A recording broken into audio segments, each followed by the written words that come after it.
Alright guys, welcome to the channel, and in today's video, if you've clicked on here, you have a problem with your 4.6 liter V8 Ford shitbox, and today we're having issues with the cam sensor, the code P0340, such a pesky cam code. I'm going to show you guys how to absolutely fix this and get back on the road with your whatever you have, either it's an F-150 or a Mustang, but whatever it might be, I'm going to show you guys how to absolutely fix this cam sensor code.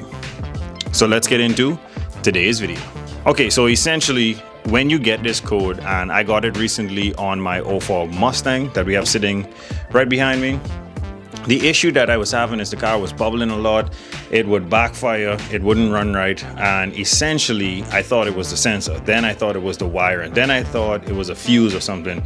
But it was absolutely a much easier fix than I thought. And don't be like me and change the sensor and then change the pigtail, change the wiring, look for all the fuses, when essentially it's a much easier fix than you guys might think. Now this does make your car run horribly, so it would frighten you to think that, oh, something's mechanically wrong with your car, but no, it's much easier than you think. And I'm going to show you guys right now what to check before you start purchasing new cam sensors and pigtails and other fixes for this problem. So let's get into it. Let me try to explain how this cam sensor thing works. So essentially, battery voltage goes to the ECU, you crank the car up, your alternator turns on, you're gonna have about anywhere from 14.2 to 13.8. That voltage gets stepped down into a 5-volt reference. Now, all of your sensors essentially get sent 5 volts from the ECU, and then the voltage reading that comes back gives the ECU information, and then that in turn helps the ECU to send the right amount of fuel, send the right amount of air when it comes to the idle air controller. It runs, the 5-volt reference is the key to these 4.6 liters and their computer and their wiring. So essentially what it boils down to is that I had an alternator on here, and you most likely have the same issue if you went ahead and you changed your sensor, you changed the wiring just like I did, and you got no remedy for the issue. You cleared the code even after you changed it, still nothing. The issue was at idle, the alternator was putting out about 14 volts.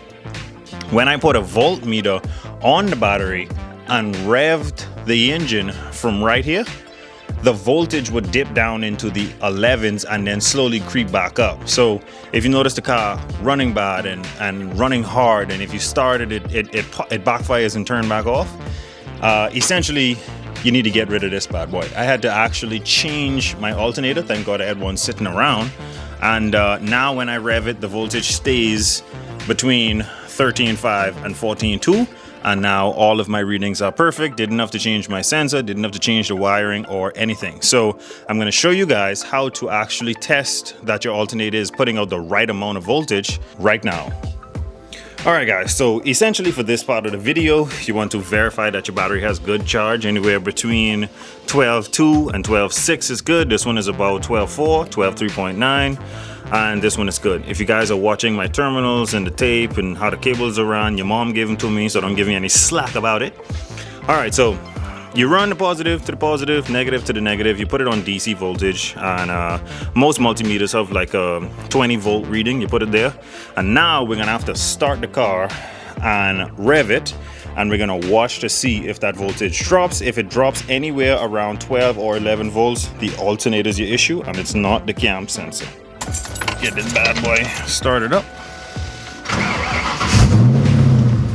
And what you guys are gonna notice, or what I didn't notice before I changed my alternator, is that the battery light did not ever come on. Even though the voltage was dropping, because it was coming back up to 14 volts, the battery light would never come on.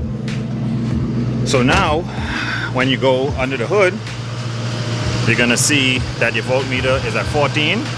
Look right over here, you're gonna see your throttle. Make sure the vehicle is in neutral before you run somebody over, and you're gonna rev it and see what the voltage does.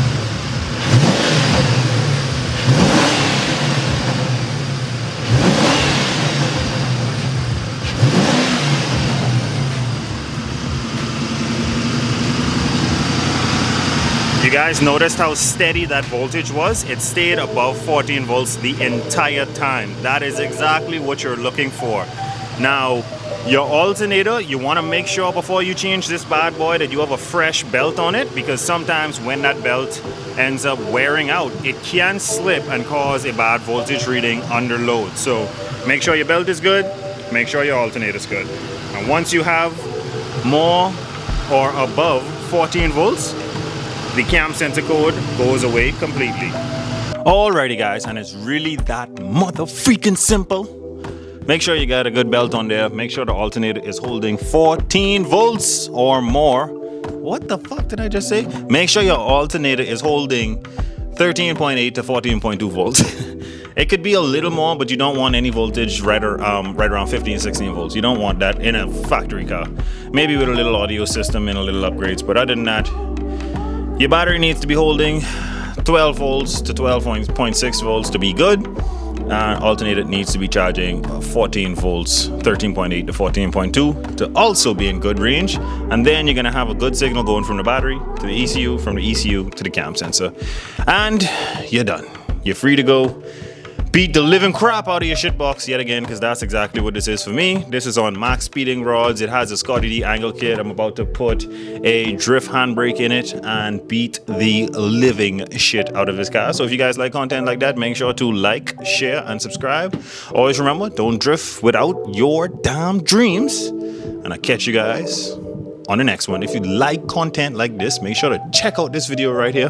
One that I worked really hard on and it got barely any views. This one. Thank you guys so much for watching. Yeah, I think they're gonna hate this video.